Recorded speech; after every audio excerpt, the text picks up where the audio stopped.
ಬದುಕಲಿ ತಂದೆ. ನಿನ್ನನ್ನು ಬಿಟ್ಟು ನನಗೇನು ಬೇಡ ತಂದೆ, ನಿನ್ನನ್ನು ಮರೆತು ನಾ ಹೇಗೆ ಬದುಕಲಿ ತಂದೆ.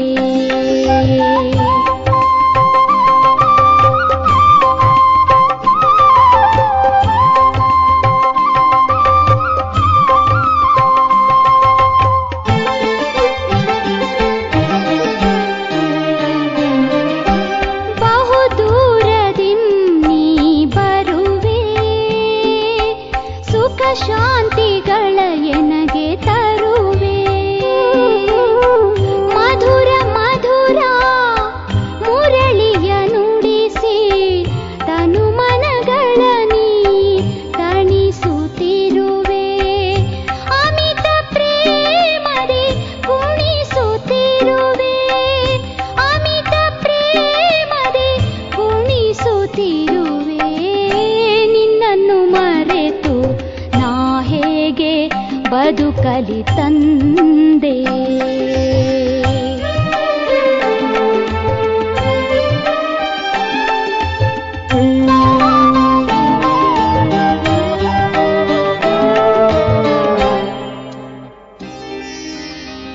ಅನುದಿನವೂ ಅಮರ ಜ್ಞಾನವ ನೀಡಿ ತನು ಮನಗಳೆರಡನು ಪಾವನಗೊಳಿಸಿದೆ. ನಿನಗಿಂತಲೂ ಎನ್ನ ಮುಂದೆ ಇರಿಸಿದೆ. ಮಕ್ಕಳ ಭಾಗ್ಯ ಕಂಡು ಸಂತಸ ಪಡುವೆ, ಮಕ್ಕಳ ಭಾಗ್ಯ ಕಂಡು ಸಂತಸ ಪಡುವೆ. ನಿನ್ನನ್ನು ಮರೆತು ನಾ ಹೇಗೆ ಬದುಕಲಿ ತಂದೆ.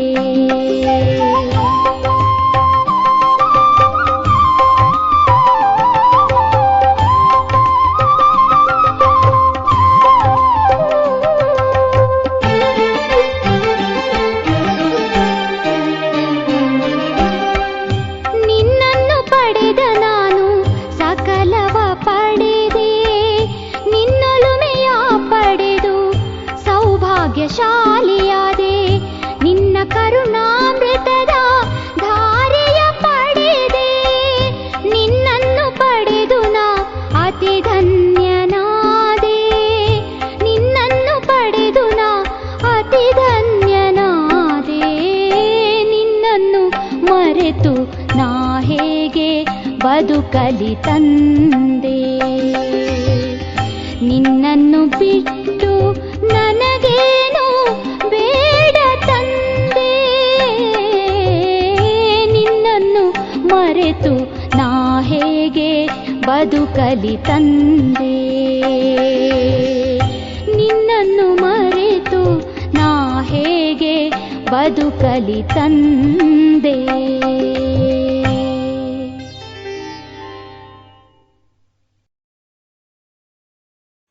ಓಂ ಶಾಂತಿ.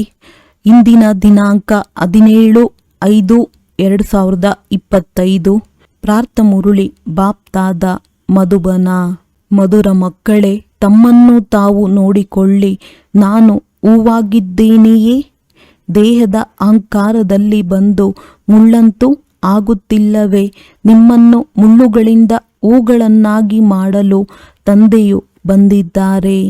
ಪ್ರಶ್ನೆ: ಯಾವ ನಿಶ್ಚಯದ ಆಧಾರದ ಮೇಲೆ ತಂದೆಯೊಂದಿಗೆ ಅಟೂಟ್ ಮುರಿಯಲಾರದ ಪ್ರೀತಿ ಇರುತ್ತದೆ? ಉತ್ತರ: ಮೊದಲು ತನ್ನನ್ನು ಆತ್ಮನಿಶ್ಚಯ ಮಾಡಿಕೊಳ್ಳಿ, ಆಗ ತಂದೆಯೊಂದಿಗೆ ಪ್ರೀತಿ ಇರುತ್ತದೆ. ನಿರಾಕಾರ ತಂದೆಯು ಈ ಭಗೀರಥನಲ್ಲಿ ವಿರಾಜಮಾನವಾಗಿದ್ದಾರೆ. ಅವರು ನಮಗೆ ಇವರ ಮೂಲಕ ಓದಿಸುತ್ತಿದ್ದಾರೆ ಎಂಬ ಅಟೂಟ ನಿಶ್ಚಯವಿರಬೇಕು. ಯಾವಾಗ ಈ ನಿಶ್ಚಯವು ಅಲುಗಾಡುವುದೋ ಆಗ ಪ್ರೀತಿಯು ಕಡಿಮೆಯಾಗಿ ಬಿಡುತ್ತದೆ. ಓಂ ಶಾಂತಿ. ಮುಳ್ಳುಗಳಿಂದ ಹೂಗಳನ್ನಾಗಿ ಮಾಡುವಂತಹ ಭಗವಾನು ವಾಚ ಅಥವಾ ಭಾಗವಾನ್ ಹೂದೋಟದ ಮಾಲೀಕ ಭಗವಾನು ವಾಚ. ಮಕ್ಕಳಿಗೆ ತಿಳಿದಿದೆ, ನಾವಿಲ್ಲಿ ಮುಳ್ಳುಗಳಿಂದ ಹೂಗಳಾಗಲು ಬಂದಿದ್ದೇವೆ. ಪ್ರತಿಯೊಬ್ಬರೂ ತಿಳಿದುಕೊಳ್ಳುತ್ತೀರಿ, ನಾವು ಮೊದಲು ಮುಳ್ಳುಗಳಾಗಿದ್ದೆವು, ಈಗ ಹೂಗಳಾಗುತ್ತಿದ್ದೇವೆ. ಪತಿತ ಪಾವನ ಬನ್ನಿ ಎಂದು ಬಹಳಷ್ಟು ತಂದೆಯ ಮಹಿಮೆ ಮಾಡುತ್ತಾರೆ.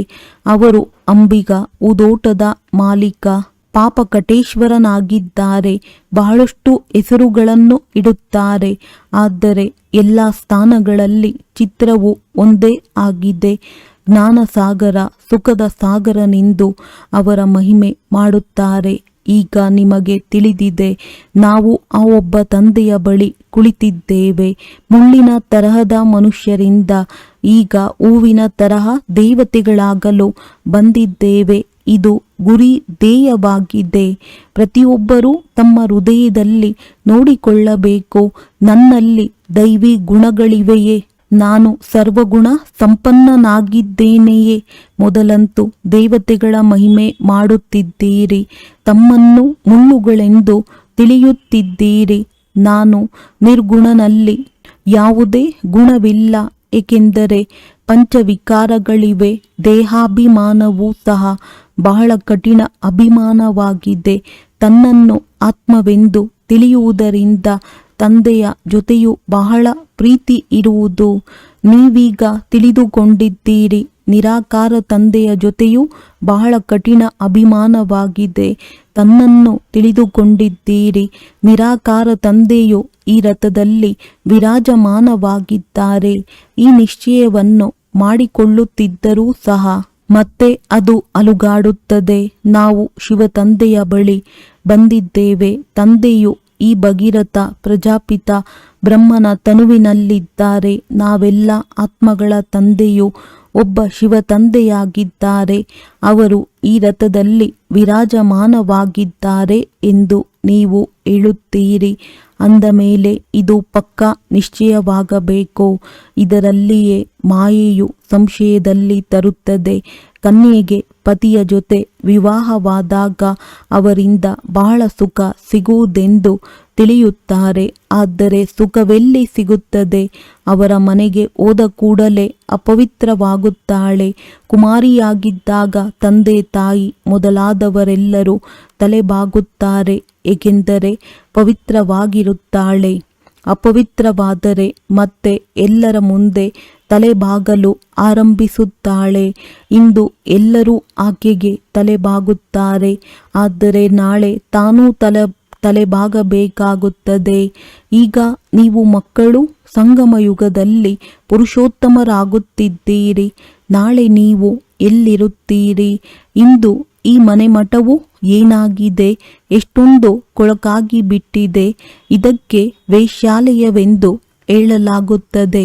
ಎಲ್ಲರೂ ವಿಷದಿಂದಲೇ ಜನಿಸುತ್ತಾರೆ. ನೀವೇ ಶಿವಾಲಯದಲ್ಲಿದ್ದೀರಿ. ಇಂದಿಗೆ 5,000 ವರ್ಷಗಳ ಮೊದಲು ಬಹಳ ಸುಖಿಯಾಗಿದ್ದೀರಿ. ದುಃಖದ ಹೆಸರು ಚಿಹ್ನೆಯೂ ಇರಲಿಲ್ಲ. ಈಗ ಪುನಃ ಆ ರೀತಿಯಾಗಲು ಬಂದಿದ್ದೀರಿ. ಮನುಷ್ಯರಿಗೆ ಶಿವಾಲಯದ ಬಗ್ಗೆ ತಿಳಿದೇ ಇಲ್ಲ. ಸ್ವರ್ಗಕ್ಕೆ ಶಿವಾಲಯವೆಂದು ಹೇಳುತ್ತಾರೆ. ಆದರೆ ಕೇಳಿರಿ, ತಂದೆಯು ಎಲ್ಲಿದ್ದಾರೆ? ಅದಕ್ಕೆ ಅವರು ಸರ್ವವ್ಯಾಪಿ ಎಂದು ಹೇಳಿಬಿಡುತ್ತಾರೆ. ನಾಯಿ, ಬೆಕ್ಕು, ಮೀನು, ಮೊಸಳೆ ಎಲ್ಲದರಲ್ಲಿ ಪರಮಾತ್ಮನಿದ್ದಾರೆಂದು ಹೇಳಿಬಿಡುತ್ತಾರೆಂದರೆ ಎಷ್ಟೊಂದು ಅಂತರವಾಯಿತಲ್ಲವೇ? ತಂದೆಯು ತಿಳಿಸುತ್ತಾರೆ, ನೀವು ಪುರುಷೋತ್ತಮರಾಗಿದ್ದೀರಿ. ನಂತರ 84 ಜನ್ಮಗಳನ್ನು ತೆಗೆದುಕೊಂಡು ನೀವು ಏನಾಗಿ ಬಿಟ್ಟಿದ್ದೀರಿ? ನರಕವಾಸಿಗಳಾಗಿದ್ದೀರಿ. ಆದ್ದರಿಂದ ಏ ಪತಿತ ಪಾವನ ಬನ್ನಿ ಎಂದು ಎಲ್ಲರೂ ಕರೆಯುತ್ತಾರೆ. ಈಗ ತಂದೆಯು ಪಾವನರನ್ನಾಗಿ ಮಾಡಲು ಬಂದಿದ್ದಾರೆ ಮತ್ತು ತಿಳಿಸುತ್ತಾರೆ, ಮಕ್ಕಳೇ, ಈ ಅಂತಿಮ ಜನ್ಮದಲ್ಲಿ ವಿಕಾರ ಕುಡಿಯುವುದನ್ನು ಬಿಡಿ. ಆದರೂ ಸಹ ತಿಳಿದುಕೊಳ್ಳುವುದೇ ಇಲ್ಲ. ಎಲ್ಲ ಆತ್ಮಗಳ ತಂದೆಯೂ ಈಗ ತಿಳಿಸುತ್ತಾರೆ, ಪವಿತ್ರರಾಗಿ ಬಾಬಾ ಎಂದು ಎಲ್ಲರೂ ಹೇಳುತ್ತಾರೆ. ಆತ್ಮಕ್ಕೆ ಮೊದಲು ಪವಿತ್ರರಾಗಿ ಬಾಬಾ ಎಂದು ಎಲ್ಲರೂ ಹೇಳುತ್ತಾರೆ. ಆತ್ಮಕ್ಕೆ ಮೊದಲು ಶಿವ ತಂದೆಯ ನೆನಪು ಬರುತ್ತದೆ. ನಂತರ ಈ ತಂದೆಯ ಬ್ರಹ್ಮ ನೆನಪು ಬರುತ್ತದೆ. ನಿರಾಕಾರದಲ್ಲಿ ಶಿವ ತಂದೆ, ಸಾಕಾರದಲ್ಲಿ ಈ ತಂದೆ ಬ್ರಹ್ಮ. ಪರಮಾತ್ಮನು ಈ ಪತಿತ ಆತ್ಮಗಳಿಗೆ ತಿಳಿಸಿಕೊಡುತ್ತಾರೆ, ನೀವು ಸಹ ಮೊದಲು ಪವಿತ್ರರಾಗಿದ್ದೀರಿ, ತಂದೆಯ ಜೊತೆಯಲ್ಲಿದ್ದೀರಿ, ನಂತರ ನೀವಿಲ್ಲಿ ಪಾತ್ರವನ್ನಭಿನಯಿಸಲು ಬಂದಿದ್ದೀರಿ. ಈ ಚಕ್ರವನ್ನು ಚೆನ್ನಾಗಿ ತಿಳಿದುಕೊಳ್ಳಿ. ನಾವೀಗ ಸತ್ಯಯುಗದಲ್ಲಿ ಹೊಸ ಪ್ರಪಂಚದಲ್ಲಿ ಹೋಗಲಿದ್ದೇವೆ. ಸ್ವರ್ಗಕ್ಕೆ ಹೋಗಬೇಕೆಂಬುದೇ ನಿಮ್ಮ ಆಸೆಯೂ ಆಗಿದೆಯಲ್ಲವೇ? ಕೃಷ್ಣನಂತಹ ಮಗುವಾಗಲಿ ಎಂದು ನೀವು ಹೇಳುತ್ತಿದ್ದೀರಿ. ಈಗ ನಾನು ನಿಮ್ಮನ್ನು ಆ ರೀತಿ ಮಾಡಲು ಬಂದಿದ್ದೇನೆ. ಸತ್ಯಯುಗದಲ್ಲಿ ಮಕ್ಕಳಿರುವುದೇ ಕೃಷ್ಣನ ತರಹ ಸತೋಪ್ರಧಾನ ಹೂಗಳಲ್ಲವೇ? ನೀವೀಗ ಕೃಷ್ಣಪುರಿಗೆ ಹೋಗುತ್ತೀರಿ, ಸ್ವರ್ಗದ ಮಾಲೀಕರಾಗುತ್ತೀರಿ ಅಂದಾಗ ತಮ್ಮೊಂದಿಗೆ ಕೇಳಿಕೊಳ್ಳಿ, ನಾನು ಹೂವಾಗಿದ್ದೇನೆಯೇ? ದೇಹದ ಅಹಂಕಾರದಲ್ಲಿ ಬಂದು ಮುಳ್ಳುಗಳಾಗುತ್ತಿಲ್ಲವೇ? ಮನುಷ್ಯರು ತಮ್ಮನ್ನು ಆತ್ಮನೆಂದು ತಿಳಿಯದೆ ದೇಹವೆಂದು ತಿಳಿಯುತ್ತಾರೆ. ಆತ್ಮವನ್ನು ಮರೆತಿರುವ ಕಾರಣ ತಂದೆಯನ್ನು ಮರೆತಿದ್ದಾರೆ. ತಂದೆಯನ್ನು ತಂದೆಯ ಮೂಲಕವೇ ಅರಿತುಕೊಳ್ಳುವುದರಿಂದ ತಂದೆಯ ಆಸ್ತಿಯು ಸಿಗುತ್ತದೆ. ಬೇಹದ್ದಿನ ತಂದೆಯಿಂದ ಎಲ್ಲರಿಗೂ ಆಸ್ತಿಯೂ ಸಿಗುತ್ತದೆ. ಆಸ್ತಿಯು ಸಿಗದೆ ಇರುವವರು ಒಬ್ಬರು ಇಲ್ಲ. ತಂದೆಯೇ ಬಂದು ಎಲ್ಲರನ್ನೂ ಪಾವನರನ್ನಾಗಿ ಮಾಡುತ್ತಾರೆ. ನಿರ್ವಾಣ ಧಾಮದಲ್ಲಿ ಕರೆದುಕೊಂಡು ಹೋಗುತ್ತಾರೆ. ಜ್ಯೋತಿಯಲ್ಲಿ ಜ್ಯೋತಿಯು ಸಮಾವೇಶವಾಯಿತು, ಬ್ರಹ್ಮತತ್ವದಲ್ಲಿ ಲೀನವಾಯಿತೆಂದು ಸನ್ಯಾಸಿಗಳು ಹೇಳಿಬಿಡುತ್ತಾರೆ. ಅವರಲ್ಲಿ ಸ್ವಲ್ಪವೂ ಜ್ಞಾನವಿಲ್ಲ. ನೀವು ತಿಳಿದುಕೊಂಡಿದ್ದೀರಿ, ನಾವು ಯಾರ ಬಳಿ ಬಂದಿದ್ದೇವೆ. ಇದು ಯಾವುದೇ ಮನುಷ್ಯರ ಸತ್ಸಂಗವಲ್ಲ. ಆತ್ಮಗಳು ಪರಮಾತ್ಮನಿಂದ ಅಗಲಿದ್ದೀರಿ. ಈಗ ಅವರ ಸಂಘವು ಸಿಕ್ಕಿದೆ. ಈ ಸತ್ಯ ತಂದೆಯ ಸಂಘವು 5000 ವರ್ಷಗಳಲ್ಲಿ ಒಂದೇ ಬಾರಿ ಸಿಗುತ್ತದೆ. ಸತ್ಯ ತ್ರೇತಾಯುಗದಲ್ಲಂತೂ ಸತ್ಸಂಗವಿರುವುದಿಲ್ಲ. ಭಕ್ತಿ ಮಾರ್ಗದಲ್ಲಂತೂ ಅನೇಕ ಸತ್ಸಂಗಗಳಿವೆ. ಈಗ ವಾಸ್ತವದಲ್ಲಿ ಸತ್ಯವಾದವರು ಒಬ್ಬರೇ ತಂದೆಯಾಗಿದ್ದಾರೆ. ನೀವು ಅವರ ಸಂಘದಲ್ಲಿ ಬಂದು ಕುಳಿತಿದ್ದೀರಿ. ಇದು ಸ್ಮೃತಿ ಇರಲಿ, ನಾವು ಈಶ್ವರಿಯ ವಿದ್ಯಾರ್ಥಿಗಳಾಗಿದ್ದೇವೆ. ಭಗವಂತನು ನಮಗೆ ಓದಿಸುತ್ತಾರೆ. ಇಷ್ಟು ಸ್ಮೃತಿ ಇದ್ದರೂ ಸಹ ಅಹೋ ಸೌಭಾಗ್ಯ, ನಮ್ಮ ತಂದೆಯೂ ಇಲ್ಲಿದ್ದಾರೆ. ಅವರು ತಂದೆ, ಶಿಕ್ಷಕ ಮತ್ತು ಗುರುವೂ ಆಗುತ್ತಾರೆ. 3 ಪಾತ್ರಗಳನ್ನು ಈಗ ಅಭಿನಯಿಸುತ್ತಿದ್ದಾರೆ. ಮಕ್ಕಳನ್ನು ತನ್ನವರನ್ನಾಗಿ ಮಾಡಿಕೊಳ್ಳುತ್ತಾರೆ. ತಂದೆಯು ತಿಳಿಸುತ್ತಾರೆ, ಮಕ್ಕಳೇ, ನೆನಪಿನಿಂದಲೇ ವಿಕರ್ಮಗಳು ವಿನಾಶವಾಗುತ್ತವೆ. ತಂದೆಯನ್ನು ನೆನಪು ಮಾಡುವುದರಿಂದಲೇ ಪಾಪಗಳು ತುಂಡಾಗುತ್ತವೆ ಮತ್ತು ನಿಮಗೆ ಪ್ರಕಾಶತೆಯ ಕಿರೀಟವು ಸಿಗುತ್ತದೆ. ಇದು ಸಹ ಒಂದು ಸಂಕೇತವಾಗಿದೆ. ಆದರೆ ಸ್ಥೂಲವಾಗಿ ಪ್ರಕಾಶವೇನೂ ಕಾಣುವುದಿಲ್ಲ. ಇದು ಕೇವಲ ಪವಿತ್ರತೆಯ ಸಂಕೇತವಾಗಿದೆ. ಈ ಜ್ಞಾನವು ಮತ್ಯಾರಿಗೂ ಸಿಗಲು ಸಾಧ್ಯವಿಲ್ಲ. ಜ್ಞಾನವನ್ನು ತಿಳಿಸುವವರು ಒಬ್ಬರೇ ತಂದೆಯಾಗಿದ್ದಾರೆ. ಅವರಲ್ಲಿ ಸಂಪೂರ್ಣ ಜ್ಞಾನವಿದೆ. ನಾನು ಮನುಷ್ಯ ಸೃಷ್ಟಿಯ ಬೀಜರೂಪನಾಗಿದ್ದೇನೆಂದು ತಂದೆಯು ತಿಳಿಸುತ್ತಾರೆ. ಇದು ತಲೆಕೆಳಗಾದ ವೃಕ್ಷವಾಗಿದೆ, ಕಲ್ಪವೃಕ್ಷವಲ್ಲವೇ. ಮೊದಲು ದೈವಿ ಹೂಗಳ ವೃಕ್ಷವಾಗಿತ್ತು, ಈಗ ಮುಳ್ಳುಗಳ ಕಾಡಾಗಿ ಬಿಟ್ಟಿದೆ. ಪಂಚವಿಕಾರಗಳು ಬಂದು ಬಿಟ್ಟಿವೆ. ಮೊದಲನೇ ಮುಖ್ಯ ವಿಕಾರವು ದೇಹಾಭಿಮಾನವಾಗಿದೆ. ಸತ್ಯಯುಗದಲ್ಲಿ ದೇಹಾಭಿಮಾನವಿರುವುದಿಲ್ಲ. ನಾವು ಆತ್ಮಗಳಾಗಿದ್ದೇವೆ ಎಂಬುದಷ್ಟೇ ತಿಳಿದಿರುತ್ತದೆ. ಪರಮಾತ್ಮ ತಂದೆಯನ್ನು ತಿಳಿದುಕೊಂಡಿರುವುದಿಲ್ಲ. ನಾವಾತ್ಮಗಳಾಗಿದ್ದೇವೆ ಎಂಬುದನ್ನು ಬಿಟ್ಟು ಬೇರೇನೂ ಜ್ಞಾನವಿರುವುದಿಲ್ಲ. ಸರ್ಪದಂತೆ ಈಗ ನಿಮಗೆ ತಿಳಿಸಲಾಗುತ್ತದೆ. ಜನ್ಮ ಜನ್ಮಾಂತರ ಹಳೆಯ ಹರಿದು ಹೋಗಿರುವ ಪೊರೆಯನ್ನು ನೀವೀಗ ಬಿಡಬೇಕಾಗಿದೆ. ಈಗ ಆತ್ಮ ಮತ್ತು ಶರೀರವೆರಡೂ ಪತಿತವಾಗಿದೆ. ಆತ್ಮವು ಪವಿತ್ರವಾದರೆ ಈ ಶರೀರವೂ ಸಹ ಬಿಟ್ಟು ಹೋಗುವುದು. ಆತ್ಮಗಳೆಲ್ಲರೂ ಮನೆಗೆ ಹೋಗುವರು. ನಿಮಗೀಗ ಈ ಜ್ಞಾನವಿದೆ. ನಾಟಕವು ಮುಕ್ತಾಯವಾಗುತ್ತದೆ. ನಾವೀಗ ತಂದೆಯ ಬಳಿ ಹೋಗಬೇಕು. ಆದ್ದರಿಂದ ಮನೆಯನ್ನು ನೆನಪು ಮಾಡಬೇಕಾಗಿದೆ. ಈ ದೇಹವನ್ನು ಬಿಡಬೇಕಾಗಿದೆ. ಶರೀರವು ಸಮಾಪ್ತಿಯಾದರೆ ಪ್ರಪಂಚವೇ ಸಮಾಪ್ತಿಯಾಗುವುದು. ಮತ್ತೆ ನಾವು ಹೊಸ ಮನೆಗೆ ಹೋಗುತ್ತೇವೆ. ಆಗ ಹೊಸ ಪ್ರಪಂಚವು ಆರಂಭವಾಗುವುದು. ಮನುಷ್ಯರಂತೂ ಪುನರ್ಜನ್ಮವನ್ನು ಇಲ್ಲಿಯೇ ತೆಗೆದುಕೊಳ್ಳುತ್ತಾರೆ. ಆದರೆ ನಾವು ಹೂಗಳ ಪ್ರಪಂಚದಲ್ಲಿ ಪುನರ್ಜನ್ಮವನ್ನು ತೆಗೆದುಕೊಳ್ಳುತ್ತೇವೆ. ದೇವತೆಗಳಿಗೆ ಪವಿತ್ರರೆಂದು ಹೇಳಲಾಗುತ್ತದೆ.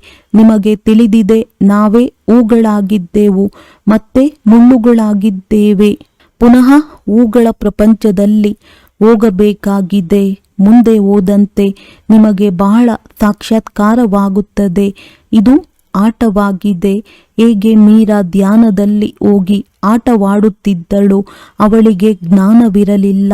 ಮೀರಾ ವೈಕುಂಠದಲ್ಲೇನೂ ಹೋಗಲಿಲ್ಲ.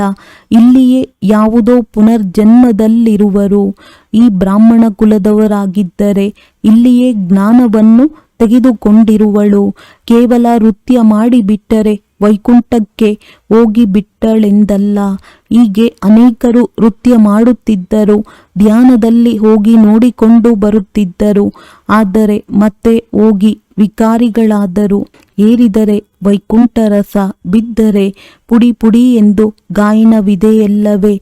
ಒಂದು ವೇಳೆ ಜ್ಞಾನ ಯೋಗವನ್ನು ಕಲಿತಿದ್ದೇ ಆದರೆ ನೀವು ವೈಕುಂಠದ ಮಾಲೀಕರಾಗುತ್ತೀರಿ. ತಂದೆಯನ್ನು ಬಿಟ್ಟರೆ ವಿಕಾರಗಳಲ್ಲಿ ಬೀಳುತ್ತೀರೆಂದು ತಂದೆಯು ಎಚ್ಚರಿಕೆ ಕೊಡುತ್ತಾರೆ. ಆಶ್ಚರ್ಯವೆನಿಸುವಂತೆ ಬಂದು ತಂದೆಯ ಮಕ್ಕಳಾಗುತ್ತಾರೆ. ಜ್ಞಾನವನ್ನು ಕೇಳುತ್ತಾರೆ, ಹೇಳುತ್ತಾರೆ, ಮತ್ತೆ ಜ್ಞಾನವನ್ನು ಬಿಟ್ಟು ಹೊರಟು ಹೋಗುತ್ತಾರೆ. ಓಹೋ ಮಾಯೆ, ನೀನು ಎಷ್ಟೊಂದು ದೊಡ್ಡ ಪೆಟ್ಟನ್ನು ಕೊಡುತ್ತೀಯ. ಈಗ ತಂದೆಯ ಶ್ರೀಮತದಂತೆ ನೀವು ದೇವತೆಗಳಾಗುತ್ತೀರಿ. ಆತ್ಮ ಮತ್ತು ಶರೀರ ಎರಡೂ ಶ್ರೇಷ್ಠವಾದವು ಬೇಕಲ್ಲವೇ. ದೇವತೆಗಳ ಜನ್ಮವು ವಿಕಾರದಿಂದ ಆಗುವುದಿಲ್ಲ. ಅದು ನಿರ್ವಿಕಾರಿ ಪ್ರಪಂಚವಾಗಿದೆ. ಅಲ್ಲಿ ಪಂಚವಿಕಾರಗಳಿರುವುದಿಲ್ಲ. ಶಿವತಂದೆಯು ಸ್ವರ್ಗವನ್ನು ಸ್ಥಾಪನೆ ಮಾಡಿದ್ದರು. ನೀವೀಗ ಪುನಃ ಸ್ವರ್ಗವಾಸಿಗಳಾಗಲು ಬಂದಿದ್ದೀರಿ. ಯಾರು ಚೆನ್ನಾಗಿ ಓದುವರೋ ಅವರೇ ಸ್ವರ್ಗದಲ್ಲಿ ಹೋಗುತ್ತಾರೆ. ನೀವು ಕಲ್ಪದ ನಂತರವೂ ಓದುತ್ತೀರಿ, ಕಲ್ಪಕಲ್ಪವೂ ಓದುತ್ತಿರುತ್ತೀರಿ. ಈ ಚಕ್ರವು ಸುತ್ತುತ್ತಿರುವುದು. ಇದು ಮಾಡಲ್ಪಟ್ಟ ನಾಟಕವಾಗಿದೆ. ಇದರಿಂದ ಯಾರೂ ಬಿಡುಗಡೆ ಹೊಂದಲು ಸಾಧ್ಯವಿಲ್ಲ. ಏನೆಲ್ಲವನ್ನೂ ನೋಡುತ್ತೀರೋ, ಉದಾಹರಣೆಗೆ ಸೊಳ್ಳೆಯು ಹಾರಿ ಹೋಯಿತೆಂದರೆ ಅದು ಕಲ್ಪದ ನಂತರವೂ ಹಾರುವುದು. ಇದನ್ನು ತಿಳಿದುಕೊಳ್ಳುವುದರಲ್ಲಿ ಬಹಳ ಒಳ್ಳೆಯ ಬುದ್ಧಿಯೂ ಬೇಕು. ಶೂಟಿಂಗ್ ಆಗುತ್ತಿರುತ್ತದೆ. ಇದು ಕರ್ಮ ಕ್ಷೇತ್ರವಾಗಿದೆ. ಇಲ್ಲಿ ಪಾತ್ರವನ್ನಭಿನಯಿಸಲು ಪರಮಧಾಮದಿಂದ ಬಂದಿದ್ದೀರಿ. ಈ ವಿದ್ಯೆಯಲ್ಲಿ ಕೆಲವರಂತೂ ಬಹಳ ಬುದ್ಧಿವಂತರಾಗಿ ಬಿಡುತ್ತಾರೆ. ಕೆಲವರು ಈಗ ಓದುತ್ತಿದ್ದಾರೆ. ಇನ್ನು ಕೆಲವರು ಓದುತ್ತಾ ಓದುತ್ತಾ ಹಳಬರಿಗಿಂತಲೂ ಮುಂದೆ ಹೊರಟು ಹೋಗುತ್ತಾರೆ. ಜ್ಞಾನಸಾಗರನಂತೂ ಎಲ್ಲರಿಗೂ ಓದಿಸುತ್ತಿರುತ್ತಾರೆ. ತಂದೆಯ ಮಗುವಾದರೆ ವಿಶ್ವದ ಆಸ್ತಿಯು ನಿಮ್ಮದಾಗುತ್ತದೆ. ಆಹಾ, ನಿಮ್ಮ ಆತ್ಮವು ಯಾವುದು ಪತಿತವಾಗಿದೆಯೋ ಅದನ್ನು ಅವಶ್ಯವಾಗಿ ಪಾವನ ಮಾಡಿಕೊಳ್ಳಬೇಕಾಗಿದೆ. ಅದಕ್ಕಾಗಿ ಅತಿ ಸಹಜವಾದ ವಿಧಾನವಾಗಿದೆ. ಬೇಹದ್ದಿನ ತಂದೆಯನ್ನು ನೆನಪು ಮಾಡುತ್ತಾ ಇರಿ. ಅದರಿಂದ ನೀವು ಪಾವನರಾಗಿ ಬಿಡುತ್ತೀರಿ. ನೀವು ಮಕ್ಕಳಿಗೆ ಈ ಹಳೆಯ ಪ್ರಪಂಚದಿಂದ ವೈರಾಗ್ಯವೂ ಬರಬೇಕು. ಬಾಕಿ ಮುಕ್ತಿ, ಜೀವನ್ಮುಕ್ತಿ ಧಾಮವಿದೆ. ಒಬ್ಬ ತಂದೆಯ ವಿನಃ ಮತ್ಯಾರನ್ನೂ ನಾವು ನೆನಪು ಮಾಡುವುದಿಲ್ಲ. ಬೆಳಗ್ಗೆ ಎದ್ದು ಅಭ್ಯಾಸ ಮಾಡಬೇಕಾಗಿದೆ. ನಾವು ಅಶರೀರಿಯಾಗಿ ಬಂದೆವು, ಅಶರೀರಿಯಾಗಿ ಹೋಗಬೇಕಾಗಿದೆ. ಮತ್ಯಾವುದೇ ದೇಹಧಾರಿಗಳನ್ನು ನಾವೇಕೆ ನೆನಪು ಮಾಡುವುದು? ಅಮೃತ ವೇಳೆ ಎದ್ದು ತಮ್ಮೊಂದಿಗೆ ತಾವು ಈ ರೀತಿಯಾಗಿ ಮಾತನಾಡಿಕೊಳ್ಳಬೇಕಾಗಿದೆ. ಮುಂಜಾನೆಯ ಸಮಯಕ್ಕೆ ಅಮೃತ ವೇಳೆ ಎಂದು ಹೇಳಲಾಗುತ್ತದೆ.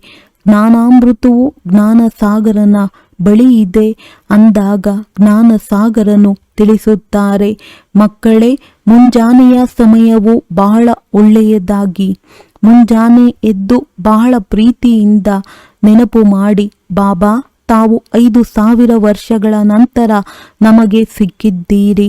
ಈಗ ತಂದೆಯು ತಿಳಿಸುತ್ತಾರೆ, ನನ್ನನ್ನು ನೆನಪು ಮಾಡಿದರೆ ನಿಮ್ಮ ಪಾಪವು ಭಸ್ಮವಾಗುವುದು. ಶ್ರೀಮತದಂತೆ ನಡೆಯಬೇಕಾಗಿದೆ. ಅವಶ್ಯವಾಗಿ ಸತೋಪ್ರಧಾನರಾಗಬೇಕಾಗಿದೆ. ತಂದೆಯನ್ನು ನೆನಪು ಮಾಡುವ ಹವ್ಯಾಸವಾಗಿ ಬಿಟ್ಟರೆ ಖುಷಿಯಲ್ಲಿ ಕುಳಿತಿರುತ್ತೀರಿ. ಶರೀರದ ಪರಿವೆಯು ಕಳೆಯುತ್ತಾ ಹೋಗುವುದು. ನಂತರ ದೇಹ ಬಾನವು ಇರುವುದಿಲ್ಲ. ಬಹಳ ಖುಷಿ ಇರುವುದು. ನೀವು ಪವಿತ್ರರಾಗಿದ್ದಾಗ ಬಹಳ ಖುಷಿಯಲ್ಲಿದ್ದೀರಿ. ನಿಮ್ಮ ಬುದ್ಧಿಯಲ್ಲಿ ಪೂರ್ಣ ಜ್ಞಾನವಿರಬೇಕು. ಯಾರು ಮೊದಲಿಗೆ ಬರುವರೋ ಅವರು ಅವಶ್ಯವಾಗಿ 84 ಜನ್ಮಗಳನ್ನು ತೆಗೆದುಕೊಳ್ಳುವರು. ಮತ್ತೆ ಚಂದ್ರವಂಶೀಯರು ಅವರಿಗಿಂತಲೂ ಕಡಿಮೆ. ಇಸ್ಲಾಮಿಗಳು ಇನ್ನೂ ಕಡಿಮೆ ಜನ್ಮಗಳನ್ನು ತೆಗೆದುಕೊಳ್ಳುತ್ತಾರೆ. ನಂಬರ್ ವಾರ್ ವೃಕ್ಷದ ವೃದ್ಧಿಯಾಗುತ್ತದೆ. ಎಲ್ಲವೇ ಮುಖ್ಯವಾದುದು ದೇವತಾ ಧರ್ಮವಾಗಿದೆ. ಮತ್ತೆ ಅದರಿಂದ 3 ಧರ್ಮಗಳು ಹುಟ್ಟುತ್ತವೆ. ನಂತರ ರೆಂಬೆ ಕೊಂಬೆಗಳು ಬರುತ್ತವೆ. ಈಗ ನಾಟಕವನ್ನು ಅರಿತಿದ್ದೀರಿ. ಈ ನಾಟಕವು ಬಹಳ ನಿಧಾನವಾಗಿ ಸುತ್ತುತ್ತಿರುತ್ತದೆ. ಕ್ಷಣ ಪ್ರತಿಕ್ಷಣ ಕಳೆಯುತ್ತಾ ಹೋಗುತ್ತದೆ. ಆದ್ದರಿಂದ ಸೆಕೆಂಡಿನಲ್ಲಿ ಜೀವನ್ಮುಕ್ತಿ ಎಂದು ಹೇಳಲಾಗುತ್ತದೆ. ಆತ್ಮವು ತನ್ನ ತಂದೆಯನ್ನು ನೆನಪು ಮಾಡುತ್ತದೆ. ಬಾಬಾ, ನಾವು ತಮ್ಮ ಮಕ್ಕಳಾಗಿದ್ದೇವೆ. ನಾವಂತೂ ಸ್ವರ್ಗದಲ್ಲಿರಬೇಕು. ಮತ್ತೇಕೆ ನರಕದಲ್ಲಿದ್ದೇವೆ? ನಾವಂತೂ ಸ್ವರ್ಗದಲ್ಲಿರಬೇಕು. ಮತ್ತೇಕೆ ನರಕದಲ್ಲಿದ್ದೇವೆ? ತಂದೆಯಂತೂ ಸ್ವರ್ಗದ ಸ್ಥಾಪನೆ ಮಾಡುವವರಾಗಿದ್ದಾರೆ. ಅಂದ ಮೇಲೆ ನರಕದಲ್ಲಿ ಏಕೆ ಇದ್ದೀರಿ? ತಂದೆಯು ತಿಳಿಸುತ್ತಾರೆ, ನೀವು ಸ್ವರ್ಗದಲ್ಲಿದ್ದೀರಿ. 84 ಜನ್ಮಗಳನ್ನು ತೆಗೆದುಕೊಳ್ಳುತ್ತಾ ನೀವು ಎಲ್ಲವನ್ನೂ ಮರೆತು ಹೋಗಿದ್ದೀರಿ. ಈಗ ಪುನಃ ನನ್ನ ಮತದಂತೆ ನಡೆಯಿರಿ. ತಂದೆಯ ನೆನಪಿನಿಂದ ವಿಕರ್ಮಗಳು ವಿನಾಶವಾಗುತ್ತವೆ. ಏಕೆಂದರೆ ಆತ್ಮದಲ್ಲಿಯೇ ತುಕ್ಕು ಬೀಳುತ್ತದೆ. ಶರೀರವು ಆತ್ಮದ ಆಭರಣವಾಗಿದೆ. ಆತ್ಮವು ಪವಿತ್ರವಾದಾಗ ಪವಿತ್ರ ಶರೀರವು ಸಿಗುತ್ತದೆ. ನೀವು ತಿಳಿದುಕೊಂಡಿದ್ದೀರಿ, ನಾವು ಸ್ವರ್ಗದಲ್ಲಿದ್ದೆವು. ಈಗ ಮತ್ತೆ ತಂದೆಯು ಬಂದಿದ್ದಾರೆಂದ ಮೇಲೆ ದೇಹಾಭಿಮಾನವನ್ನು ಬಿಡಬೇಕಾಗಿದೆ. ಕೆಲಸ ಕಾರ್ಯಗಳನ್ನು ಮಾಡುತ್ತಾ ತಂದೆಯನ್ನು ನೆನಪು ಮಾಡುತ್ತಾ ಇರಿ. ಆತ್ಮವು ತನ್ನ ಪ್ರಿಯತಮನನ್ನು ಅರ್ಧಕಲ್ಪದಿಂದ ನೆನಪು ಮಾಡುತ್ತಾ ಬಂದಿದೆ.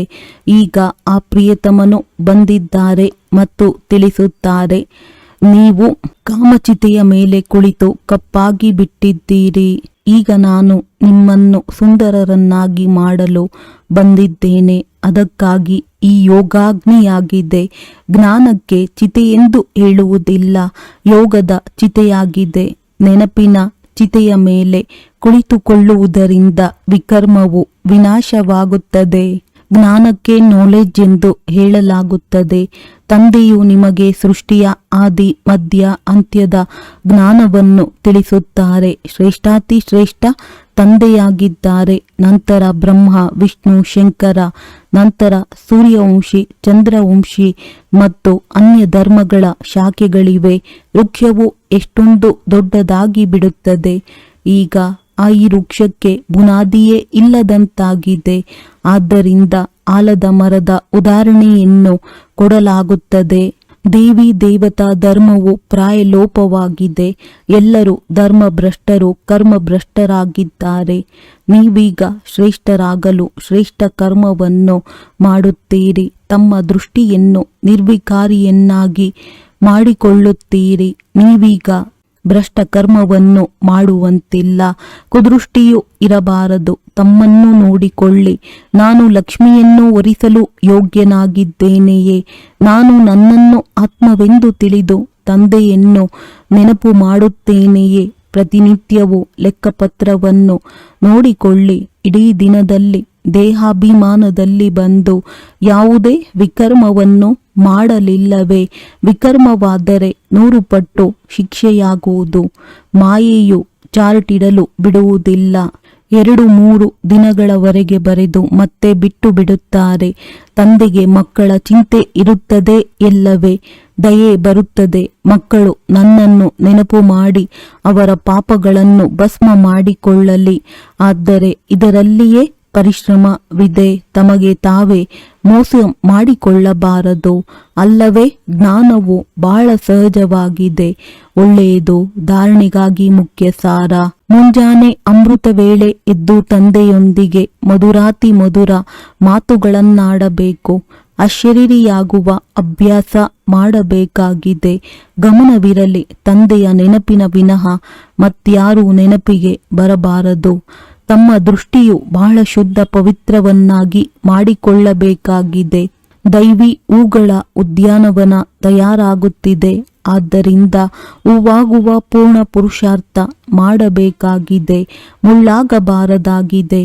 ವರದಾನ: ತಮ್ಮ ಶಕ್ತಿಶಾಲಿ ಸ್ಥಿತಿಯ ಮೂಲಕ ಮನ್ಸಾ ಸೇವೆಯ ಸರ್ಟಿಫಿಕೇಟ್ ಪ್ರಾಪ್ತಿ ಮಾಡಿಕೊಳ್ಳುವಂತಹ ಸ್ವ ಅಭ್ಯಾಸಿ ಭವ. ವಿಶ್ವಕ್ಕೆ ಲೈಟ್ ಮತ್ತು ಮೈಟ್ನ ವರದಾನ ಕೊಡುವುದಕ್ಕಾಗಿ ಅಮೃತ ವೇಳೆ ನೆನಪಿನ ಸ್ವ ಅಭ್ಯಾಸದ ಮೂಲಕ ಶಕ್ತಿಶಾಲಿ ವಾಯುಮಂಡಲ ಸೃಷ್ಟಿ ಮಾಡಿ ಆಗ ಮನ್ಸಾ ಸೇವೆಯ ಸರ್ಟಿಫಿಕೇಟ್ ಪ್ರಾಪ್ತಿಯಾಗುತ್ತದೆ. ಅಂತಿಮ ಸಮಯದಲ್ಲಿ ಮನಸ್ಸಿನ ಮೂಲಕವೇ ದೃಷ್ಟಿಯಿಂದ ತೃಪ್ತಿ ಮಾಡುವಂತಹ ತಮ್ಮ ವೃತ್ತಿಯ ಮೂಲಕ ಅವರ ವೃತ್ತಿಗಳನ್ನು ಬದಲಾವಣೆ ಮಾಡುವಂತಹ ಸೇವೆ ಮಾಡಬೇಕಾಗಿದೆ. ತಮ್ಮ ಶ್ರೇಷ್ಠ ಸ್ಮೃತಿಯಿಂದ ಎಲ್ಲರನ್ನೂ ಸಮರ್ಥ ಮಾಡಬೇಕಾಗಿದೆ. ಯಾವಾಗ ಇಂತಹ ಲೈಟ್ ಮೈಟ್ ಕೊಡುವಂತಹ ಅಭ್ಯಾಸವಾಗುವುದು ಆಗ ನಿರ್ವಿಘ್ನ ವಾಯುಮಂಡಲ ನಿರ್ಮಾಣವಾಗುವುದು ಮತ್ತು ಈ ಕೋಟೆ ಶಕ್ತಿಶಾಲಿಯಾಗುವುದು. ಸ್ಲೋಗನ್: ಯಾರು ಮನ್ಸಾ ವಾಚಾ ಕರ್ಮಣ 3 ಸೇವೆಗಳನ್ನು ಜೊತೆಯಲ್ಲಿ ಮಾಡುತ್ತಾರೆ ಅವರೇ ತಿಳುವಳಿಕೆ ಉಳ್ಳವರಾಗಿದ್ದಾರೆ. ಅವ್ಯಕ್ತ ಸೂಚನೆ: ಆತ್ಮಿಕ ಘನತೆ ಮತ್ತು ಪವಿತ್ರತೆಯ ವ್ಯಕ್ತಿತ್ವವನ್ನು ಧಾರಣೆ ಮಾಡಿ. ಏನು ಚಾಲೆಂಜ್ ಮಾಡುತ್ತೀರಿ? ಸೆಕೆಂಡ್ನಲ್ಲಿ ಮುಕ್ತಿ ಜೀವನ್ ಮುಕ್ತಿಯ ಆಸ್ತಿ ಪ್ರಾಪ್ತಿ ಮಾಡಿ ಅದನ್ನು ಪ್ರಾಕ್ಟಿಕಲ್ನಲ್ಲಿ ತರುವುದಕ್ಕೆ ಸ್ವಪರಿವರ್ತನೆಯ ಗತಿ ಸೆಕೆಂಡಿಗೆ ತಲುಪಿದೆಯೇ? ಸ್ವಪರಿವರ್ತನೆಯ ಮೂಲಕ ಅನ್ಯರನ್ನು ಪರಿವರ್ತನೆ ಮಾಡಿ ಅನುಭವ ಮಾಡಿಸಿ. ಬ್ರಹ್ಮ ಕುಮಾರ ಅರ್ಥಾತ್ ವೃತ್ತಿ, ದೃಷ್ಟಿ, ಕೃತಿ ಮತ್ತು ವಾಣಿಯ ಪರಿವರ್ತನೆ ಜೊತೆ ಪವಿತ್ರತೆಯ ವ್ಯಕ್ತಿತ್ವ, ಆತ್ಮಿಕ ಘನತೆಯ ಅನುಭವ ಮಾಡಿಸಿ. ಬರುತ್ತಲೇ ಸಿಗುತ್ತಲೇ ಈ ವ್ಯಕ್ತಿತ್ವದ ಕಡೆ ಆಕರ್ಷಿತರಾಗಲಿ. ಒಳ್ಳೆಯದು. ಓಂ ಶಾಂತಿ.